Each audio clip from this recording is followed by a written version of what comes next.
Hello বন্ধুরা, তো আমাদের কোয়েশ্চেন ব্যাংক ইউটিউব চ্যানেলে তোমাদের সকলকে স্বাগত জানাই। তো আগের ভিডিওতে আমি বলেছি যে ডাব্লিউবি গ্রাম পঞ্চায়েতের জন্য যে সকল প্রশ্নগুলি আমি আলোচনা করছি, এই প্রশ্নগুলি মূলত ডাব্লিউবি গ্রাম পঞ্চায়েতে সবথেকে বেশি পড়ে থাকে।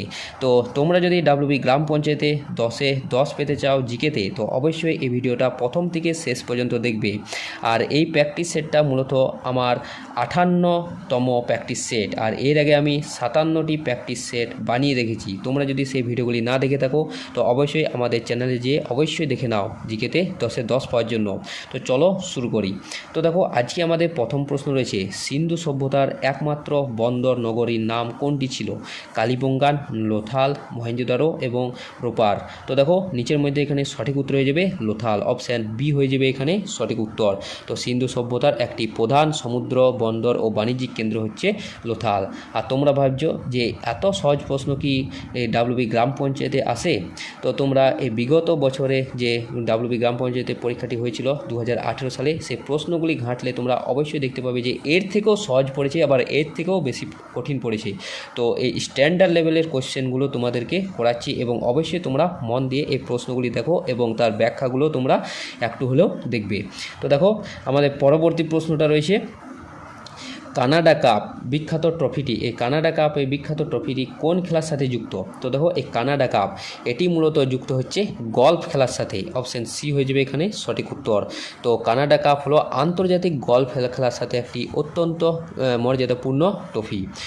পরবর্তী প্রশ্ন, কোন রাজ্যে কর্কটক্রান্তি রেখার বিস্তার সবথেকে বেশি? তো দেখো ভারতের মূলত মধ্যপ্রদেশ রাজ্যে কর্কটক্রান্তি রেখা বিস্তার সবথেকে বেশি রয়েছে, অপশান বি হয়ে যাবে এখানে সঠিক উত্তর। তো ভারতে মোট 8টি রাজ্যের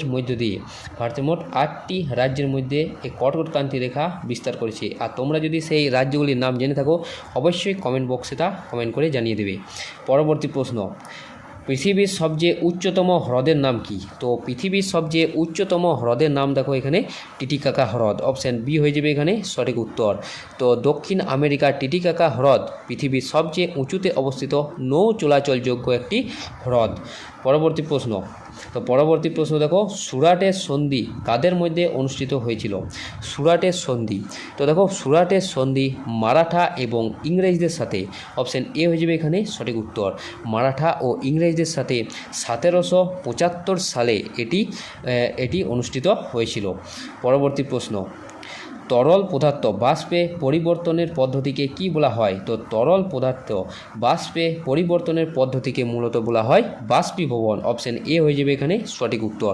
যে কোনো তাপমাত্রা তরলের উপর তল থেকে ধীরে ধীরে বাষ্পে পরিণত হওয়ার পদ্ধতিকে মূলত আমরা বাষ্পীভবন বলে থাকি। পরবর্তী প্রশ্ন, নৌ বিদ্রোহ কত সালে সংগঠিত হয়েছিল?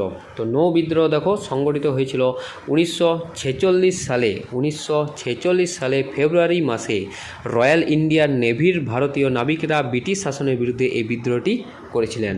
পরবর্তী প্রশ্ন, বায়ুর আর্দ্রতা বাড়লে শব্দের বেগের কি হয়? তো বায়ুর আর্দ্রতা যদি বৃদ্ধি পায় তাহলে শব্দের বেগ মূলত বৃদ্ধি পায়, অপশান বি হয়ে যাবে এখানে সঠিক উত্তর। তো জলীয় বাষ্পের কারণে বায়ুর ঘনত্ব কমে যাওয়ায় আর্দ্রতা বায়ুতে শব্দের বেগ ক্রমশ বেড়ে যায়। পরবর্তী প্রশ্ন, শূন্য বৈষম্য দিবস কবে পালন করা হয়ে থাকে? তো শূন্য বৈষম্য দিবস এটি প্রতি বছর পালন করা হয়ে থাকে মূলত 1 মার্চ, অপশান বি হয়ে যাবে এখানে সঠিক উত্তর। তো সবার সমান অধিকার ও মর্যাদা নিশ্চিত করতে প্রতি বছর 1 মার্চ বিশ্বব্যাপী এই শূন্য বৈষম্য দিবস পালন করা হয়। পরবর্তী প্রশ্ন, দুটি বিন্দুর মধ্যে বিভব প্রভেদ মাপা হয় কিসের সাহায্যে বা কী যন্ত্রের সাহায্যে? তো দুটি বিন্দুর মধ্যে যে বিভব প্রভেদ লক্ষ্য করা যায় সেটি মূলত মাপা হয় ভোল্টমিটার যন্ত্রের সাহায্যে, অপশান বি হয়ে যাবে এখানে সঠিক উত্তর। তো বৈদ্যুতিক সার্কিটে যে কোনো দুটি বিন্দুর মধ্যবর্তী বিভব পার্থক্য পরিমাণ করতে ভোল্টমিটার যন্ত্রটি ব্যবহার করা হয়ে থাকে। পরবর্তী প্রশ্ন, ছোলার ভোজ্য অংশকে কি বলা হয়ে থাকে? অর্থাৎ আমরা ছোলার কোন অংশটি খেয়ে থাকি? তো এখানে সঠিক উত্তর হয়ে যাবে বীজপত্র, অপশান বি হয়ে যাবে এখানে সঠিক উত্তর। তো ছোলা একটি দ্বিবীজপত্রী বীজ এবং এর প্রধান ভোজ্য অংশ হচ্ছে এর বীজপত্র। পরবর্তী প্রশ্ন, বেঙ্গল গেজেট পত্রিকার সম্পাদক কে ছিলেন? বেঙ্গল গেজেট, তো বেঙ্গল গেজেট এই পত্রিকাটির সম্পাদক ছিলেন James Augustus Hicky, option C হয়ে যাবে এখানে সঠিক উত্তর। জেমস অগাস্টাস অগাস্টাস হিকি 1780 সালে ভারতের প্রথম হিকি বেঙ্গল গ্যাজেট পত্রিকা জেমস অগাস্টাস হিকির সম্পাদনায় প্রকাশিত হয় এবং এটি হচ্ছে ভারতের প্রথম পত্রিকা। পরবর্তী প্রশ্ন, ভারতের শুষ্কতম স্থানের নাম কোনটি? তো ভারতের শুষ্কতম স্থানের নাম হচ্ছে, দেখো এখানে জয়সলমীর, অপশন সি হয়ে যাবে এখানে সঠিক উত্তর। তো রাজস্থানের জয়সলমীর জেলা অত্যন্ত কম বৃষ্টিপাতের কারণে ভারতের সবচেয়ে শুষ্কতম স্থান। পরবর্তী প্রশ্ন, ইরাভিকুলাম জাতীয় উদ্যান ভারতের কোন রাজ্যে অবস্থিত? ইরাভিকুলাম জাতীয় উদ্যান, তো দেখো 14 এখানে সঠিক উত্তর হয়ে যাবে এই ইরাভিকুলাম জাতীয় উদ্যানটি মূলত ভারতের কেরালা রাজ্যে অবস্থিত, অপশন এ হয়ে যাবে এখানে সঠিক উত্তর। তো এটি কেরালার ইদুক্কি জেলায় অবস্থিত আর এটি নীলগিরি পর্বতের জন্য বা নীলগিরি তাহরের জন্য বিখ্যাত। পরবর্তী প্রশ্ন, বিক্রমশিলা সেতু ভারতের কোন রাজ্যে অবস্থিত? বিক্রমশিলা সেতু, তো 15 দেখো এখানে সঠিক উত্তর হয়ে যাবে বিক্রমশিলা সেতু মূলত ভারতের বিহার রাজ্যে অবস্থিত, অপশন বি হয়ে যাবে এখানে সঠিক উত্তর। তো বিহারের ভগলপুরে গঙ্গা নদীর উপর এই বিক্রমশিলা সেতুটি নির্মিত হয়েছে। পরবর্তী 16 নম্বর প্রশ্নটা দেখো আমাদের, ভারতের উদ্যাননগরী কোন শহরকে বলা হয়ে থাকে? তো ভারতের উদ্যাননগরী মূলত বলা হয়ে থাকে বেঙ্গালুরুকে, অপশন এ হয়ে যাবে এখানে সঠিক উত্তর। তো প্রচুর পার্ক এবং সমুদ্রের সমারোহ থাকার কারণে বেঙ্গালুরুকে ভারতের উদ্যাননগরী বলা হয়ে থাকে। পরবর্তী দেখো, আত্মীয় সভা কত সালে প্রতিষ্ঠিত হয়েছিল? আত্মীয় সভা 1815, 16, 26 নাকি 32? তো আত্মীয় সভা এটি মূলত প্রতিষ্ঠিত হয়েছিল 1815 সালে, অপশন এ হয়ে যাবে এখানে সঠিক উত্তর। তো রাজা রামমোহন রায় 1815 সালে কলকাতায় আত্মীয় সভা প্রতিষ্ঠা করেছিলেন। দেখো পরবর্তী, ঘূর্ণিঝড় দানা, তো ঘূর্ণিঝড় এই দানা এর নামকরণ করেছে কোন দেশ? তো ঘূর্ণিঝড় দানা এর নামকরণ করেছে মূলত কাতার, অপশন সি হয়ে যাবে এখানে সঠিক উত্তর। তো এই কাতার 2024 সালে বঙ্গোপসাগরে যে ঘূর্ণিঝড়ের সৃষ্টি হয়েছিল তার নাম হচ্ছে দানা, এটি মূলত নামকরণ করে কাতার। দেখো পরবর্তী 19 নম্বর প্রশ্ন, কোন নদীর তীরে হরপ্পা সভ্যতা অবস্থিত ছিল? তো রাভি, ইন্দ্রাবতী, সিন্ধু নাকি সরস্বতী? তো অনেকেই তোমরা সিন্ধু নদীর তীরে বলবে, তো অবশ্যই এখানে সঠিক উত্তর হয়ে যাবে রাভি নদীর তীরে, অপশন এ হয়ে যাবে এখানে সঠিক উত্তর। যদি রাভি অপশানে না থাকে তো তখন তোমরা সিন্ধু নদীর তীরে এই হরপ্পা সভ্যতাটি গড়ে উঠেছিল, তখন উত্তর দিয়ে আসবে, তার আগে নয়। পরবর্তী প্রশ্ন, চুম্বকের আণবিক তত্ত্বের প্রবক্তা কে ছিলেন? চুম্বকের আণবিক তত্ত্বের প্রবক্তা, তো দেখো 20 এখানে সঠিক উত্তর হয়ে যাবে ওয়েবার, অপশন এ হয়ে যাবে এখানে সঠিক উত্তর। তো বিজ্ঞানী উইলিয়াম ওয়েবার প্রথম চুম্বকের আণবিক তত্ত্বের ধারণা দিয়েছিলেন। পরবর্তী 21 নম্বর প্রশ্ন, পদার্থের পরিমাপের এসআই একক কি? তো পদার্থের পরিমাপের এসআই একক হচ্ছে মোল, অপশন সি হয়ে যাবে এখানে সঠিক উত্তর। তো আন্তর্জাতিক একক পদ্ধতি বা এসআই পদ্ধতির পদার্থের পরিমাপের মৌলিক একক হচ্ছে মোল। দেখো 22 নম্বর প্রশ্ন, পাইরিডক্সিন কোন ভিটামিনের রাসায়নিক নাম? তো পাইরিডক্সিন মূলত ভিটামিন বি6 এর রাসায়নিক নাম, অবশ্যই মনে রাখবে। তো ভিটামিন বি6 এর বৈজ্ঞানিক বা রাসায়নিক নাম হচ্ছে পাইরিডক্সিন। পরবর্তী প্রশ্ন, জাইডের ধারণা নিউটনের কোন গতিসূত্র থেকে পাওয়া যায়? জাইডের ধারণা প্রথম গতিসূত্র, তৃতীয় নাকি কোনোটাই নয়? তো 23 এখানে সঠিক উত্তর হয়ে যাবে প্রথম গতিসূত্র, অপশন এ হয়ে যাবে এখানে সঠিক উত্তর। তো নিউটনের প্রথম গতিসূত্র থেকে আমরা পদার্থের জাইড ধর্ম বা বল প্রয়োগ না করলে বস্তুর অবস্থা অপরিবর্তিত থাকার প্রবণতাটা আমরা জানতে পারি এই প্রথম গতিসূত্র থেকে। পরবর্তী প্রশ্ন, তুতিকোরিন বন্দর ভারতের কোন রাজ্যে অবস্থিত? বিখ্যাত এই তুতিকোরিন বন্দরটি মূলত ভারতের তামিলনাড়ু রাজ্যে অবস্থিত, অপশন বি হয়ে যাবে এখানে সঠিক উত্তর। পরবর্তী প্রশ্ন, মেটিওরোলজি কি সংক্রান্ত বিদ্যা? তো মেটিওরোলজি মূলত আবহাওয়া সংক্রান্ত বিদ্যা, অপশন এ হয়ে যাবে এখানে সঠিক উত্তর, অবশ্যই মনে রাখবে। দেখো পরবর্তী প্রশ্ন, উত্তর ভারতের পূর্ব নাম মূলত কী ছিল? উত্তর ভারতের, তো 26 এখানে সঠিক উত্তর হয়ে যাবে আর্যাবর্ত, অপশন এ হয়ে যাবে এখানে সঠিক উত্তর। তো প্রাচীনকালে উত্তর ভারত মূলত আর্যদের প্রধান বাসস্থান হওয়ার জন্য এই অঞ্চলটি আর্যাবর্ত নামে পরিচিত ছিল। পরবর্তী 27 নম্বর প্রশ্ন, মিশ্র গ্রন্থি হিসেবে পরিচিত নিচের কোন গ্রন্থিটি? অগ্নাশয়, যকৃৎ, প্লীহা নাকি বৃক্ক? তো দেখো মিশ্র গ্রন্থি হিসেবে পরিচিত হচ্ছে অগ্নাশয় গ্রন্থি, অপশন এ হয়ে যাবে এখানে সঠিক উত্তর। তো অগ্নাশয় একই সাথে বহিঃক্ষরা এবং অন্তঃক্ষরা গ্রন্থি হিসেবে কাজ করায় একে আমরা মিশ্র গ্রন্থি বলে থাকি। পরবর্তী প্রশ্ন, সার্ভেন্ট অফ ইন্ডিয়া সোসাইটি কত সালে প্রতিষ্ঠিত হয়েছিল? সার্ভেন্ট অফ ইন্ডিয়া সোসাইটি, তো এখানে সঠিক উত্তর হয়ে যাবে 1905 সালে। অপশান এ হয়ে যাবে এখানে সঠিক উত্তর। তো 1905 সালে গোপালকৃষ্ণ গোখলে সমাজসেবা ও শিক্ষার প্রসারের জন্য এই সার্ভেন্ট অফ ইন্ডিয়া সোসাইটিটি প্রতিষ্ঠা করেছিলেন। পরবর্তী প্রশ্ন, অজন্তা গুহা চিত্রগুলি কোন সময়ের নিদর্শন? অজন্তা গুহা চিত্রগুলি, তো 29-এর এখানে সঠিক উত্তর হয়ে যাবে গুপ্ত বংশের সময়। অপশান বি হয়ে যাবে এখানে সঠিক উত্তর।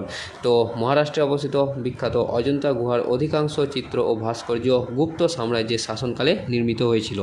30 নম্বর প্রশ্ন, রমেশ মিশ্র কোন বাদ্যযন্ত্রের সাথে যুক্ত ছিলেন? রমেশ মিশ্র, তো দেখো এখানে সঠিক উত্তর হয়ে যাবে সারেঙ্গির সাথে তিনি যুক্ত ছিলেন। অপশান বি হয়ে যাবে এখানে সঠিক উত্তর। বিখ্যাত সঙ্গীতজ্ঞ পণ্ডিত রমেশ মিশ্র ভারতের একজন অত্যন্ত জনপ্রিয় সারেঙ্গিবাদক ছিলেন। 31 নম্বর প্রশ্নটা দেখো, তো কোন নদীর তীরে মিশরীয় সভ্যতা গড়ে উঠেছিল? কোন নদীর তীরে মিশরীয় সভ্যতাটি গড়ে উঠেছিল? তো এখানে সঠিক উত্তর হয়ে যাবে অপশান ডি, নীল নদীর তীরে। অপশান ডি হয়ে যাবে এখানে সঠিক উত্তর। তো মিশরীয় সভ্যতা আফ্রিকার নীল নদ অববাহিকায় গড়ে উঠেছিল বলে একে নীল নদের দানও বলা হয়ে থাকে এই মিশরকে। পরবর্তী প্রশ্ন, কোন সালে তোরাইনের তৃতীয় যুদ্ধটি হয়েছিল? কোন সালে তোরাইনের তৃতীয় যুদ্ধটি হয়েছিল? তো দেখো এখানে সঠিক উত্তর হয়ে যাবে 1216 সালে। অপশান এ হয়ে যাবে এখানে সঠিক উত্তর। তো তোরাইনের প্রথম যুদ্ধ এবং দ্বিতীয় যুদ্ধটি কবে হয়েছিল অবশ্যই তোমরা কমেন্ট বক্সে কমেন্ট করে জানাও এবং কার সঙ্গে হয়েছিল সেটাও জানাবে। পরবর্তী প্রশ্ন, একটি অপ্রচলিত শক্তির উদাহরণ কোনটি? নিচের মধ্যে কোনটি একটি অপ্রচলিত শক্তির উদাহরণ? কয়লা, সৌরশক্তি, পারমাণবিক শক্তি নাকি জলবিদ্যুৎ শক্তি? তো 33-এর এখানে সঠিক উত্তর হয়ে যাবে সৌরশক্তি। অপশান বি হয়ে যাবে এখানে সঠিক উত্তর। তো সৌরশক্তি একটি নবীকরণযোগ্য ও পরিবেশ বান্ধব প্রাকৃতিক শক্তি যা সনাতন বা প্রচলিত শক্তির অন্তর্ভুক্ত নয়। পরবর্তী প্রশ্ন দেখো, চাপচরকূট কোন রাজ্যের বিখ্যাত উৎসব? চাপচরকূট, তো দেখো চাপচরকূট এই উৎসবটি মূলত মিজোরামের একটি বিখ্যাত উৎসব। অপশান বি হয়ে যাবে এখানে সঠিক উত্তর। পরবর্তী দেখো, কলমকারী চিত্রশৈলীর উৎপত্তি কোন রাজ্যে? কলমকারী চিত্রশৈলী, তো 35-এর এখানে সঠিক উত্তর হয়ে যাবে অন্ধ্রপ্রদেশ। অপশান এ হয়ে যাবে এখানে সঠিক উত্তর। তো কলমকারী হলো ভারতের অন্ধ্রপ্রদেশের প্রাচীনকাল থেকে প্রচলিত হাত দিয়ে বা ব্লকের সাহায্যে কাপড়ে তৈরি করা এক ধরনের চিত্রশিল্প। পরবর্তী দেখো রয়েছে আমাদের গ্রেট রেড স্পট কোন গ্রহে দেখা যায়? গ্রেট রেড স্পট, তো 36-এর এখানে সঠিক উত্তর হয়ে যাবে বৃহস্পতি গ্রহে লক্ষ্য করা যায়। অপশান এ হয়ে যাবে এখানে সঠিক উত্তর। তো গ্রেট রেড স্পট হলো সৌরজগতের বৃহত্তম গ্রহ বৃহস্পতির বায়ুমণ্ডলে অবস্থিত একটি বিশাল এবং চিরস্থায়ী উচ্চ চাপযুক্ত ঝড়। দেখো পরবর্তী 37 নম্বর প্রশ্ন, চিত্রকূট জলপ্রপাত কোন নদীর উপর অবস্থিত? চিত্রকূট জলপ্রপাত, তো দেখো চিত্রকূট জলপ্রপাত এটি মূলত অবস্থিত ইন্দ্রাবতী নদীর উপর। অপশান সি হয়ে যাবে এখানে সঠিক উত্তর। আর এই চিত্রকূট জলপ্রপাতটি মূলত ছত্তিশগড় রাজ্যে অবস্থিত।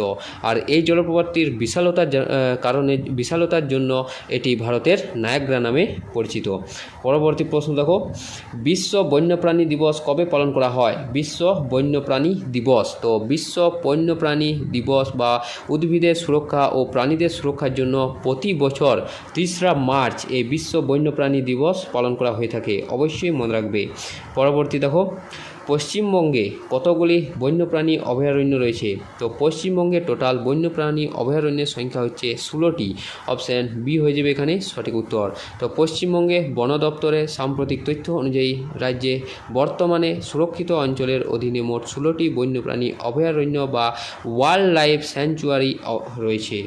পরবর্তী প্রশ্ন দেখো, মরু অঞ্চলে চলমান বালিয়াড়িগুলিকে কি বলা হয়ে থাকে? তো মরু অঞ্চলে যে চলমান বালিয়াড়িগুলি রয়েছে তাকে মূলত ধ্রিয়ান বলা হয়ে থাকে। অপশান বি হয়ে যাবে এখানে সঠিক উত্তর। ভারতের থর মরুভূমি অঞ্চলে বায়ুর প্রবাহের কারণে অনবরত স্থান পরিবর্তনকারী এই বালিয়াড়িগুলিকে স্থানীয় ভাষায় ধ্রিয়ান বলে থাকি। পরবর্তী প্রশ্ন, মৃচ্ছকটিক গ্রন্থের রচয়িতা কে ছিলেন? মৃচ্ছকটিক এই গ্রন্থটির রচয়িতা হলেন শূদ্রক। অপশান বি হয়ে যাবে এখানে সঠিক উত্তর।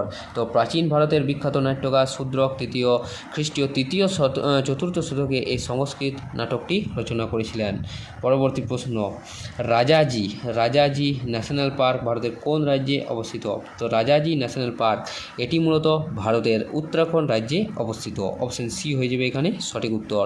হিমালয়ের পাদদেশে অবস্থিত এই জাতীয় উদ্যানটি মূলত বন্য হাতি এবং বাঘ সংরক্ষণের জন্য বিখ্যাত। দেখো 43 নম্বর প্রশ্ন, ভারতের আর্দ্রতম রাজ্যের নাম কি? তো ভারতের সবথেকে আর্দ্রতম রাজ্য হচ্ছে মেঘালয় রাজ্য, তা তোমরা সকলেই জানো। অপশন এ হয়ে যাবে এখানে সঠিক উত্তর। তো এই রাজ্যের মধ্যে অবস্থিত মৌসিনরাম হচ্ছে বিশ্বের সবচেয়ে বেশি বৃষ্টিপাতযুক্ত স্থান। একে মূলত ভারতের আর্দ্রতম স্থানও বলা হয়ে থাকে। পরবর্তী প্রশ্ন, দ্বিপদ নামকরণের প্রবক্তা কে ছিলেন? লেমার্ক, ডারউইন, লিনিয়াস নাকি মেন্ডেল? তো দেখো দ্বিপদ নামকরণের প্রবক্তা ছিলেন মূলত লিনিয়াস। অপশান সি হয়ে যাবে এখানে সঠিক উত্তর। তো অবশ্যই মনে রাখবে।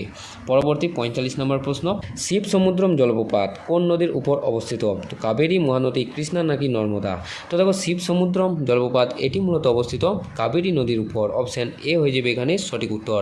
কর্ণাটক রাজ্যে অবস্থিত এই জলপ্রপাতটি ভারতের অন্যতম প্রথম জলবিদ্যুৎ উৎপাদন কেন্দ্রগুলির মধ্যে একটি। পরবর্তী প্রশ্ন দেখো রয়েছে, ক্ষত স্থানে রক্ততঞ্চনে সাহায্য করে নিম্নের কোন ভিটামিন?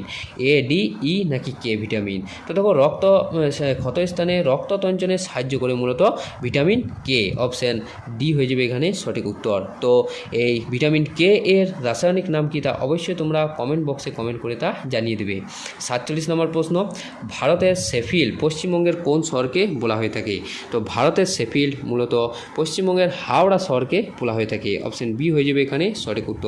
তো ইংল্যান্ডের বিখ্যাত শিল্প শহর শেফিল্ডের মতো হাওড়াতেও প্রচুর পরিমাণে মাঝারি ও ভারী ইঞ্জিনিয়ারিং শিল্প গড়ে উঠেছে বলে হাওড়াকে শেফিল্ড বলা হয় ভারতের।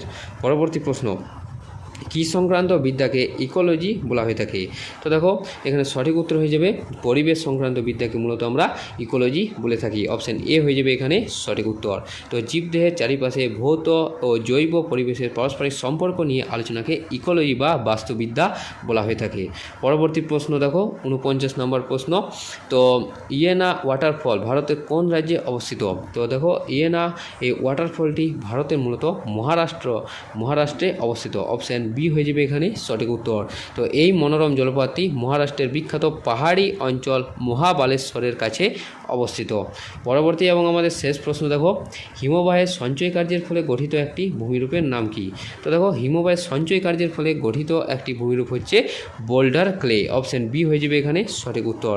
তো হিমবাহ গলে যাওয়ার পর তার সাথে বয়ে আনা পাথর ও কাদামাটি একসাথে সঞ্চিত হয়ে এই বিশেষ ভূমিরূপটি তৈরি করে। তো বন্ধুরা এই ছিল আমাদের মূলত ডাব্লিউবি গ্রাম পঞ্চায়েতের জন্য 50টি গুরুত্বপূর্ণ জিকে প্রশ্ন। আর এই ভিডিওর যদি পিডিএফটা তোমরা নিতে চাও তো অবশ্যই আমাদের টেলিগ্রাম চ্যানেলে যুক্ত হয়ে যাও। তো দেখা হচ্ছে পরের একটা নতুন ভিডিওতে। তার আগে তোমরা ভিডিওটা লাইক করে দেবে এবং চ্যানেলটা সাবস্ক্রাইব করে দেবে। তো পরের একটা নতুন প্র্যাকটিস সেট নিয়ে তোমাদের সাথে দেখা হচ্ছে। ধন্যবাদ।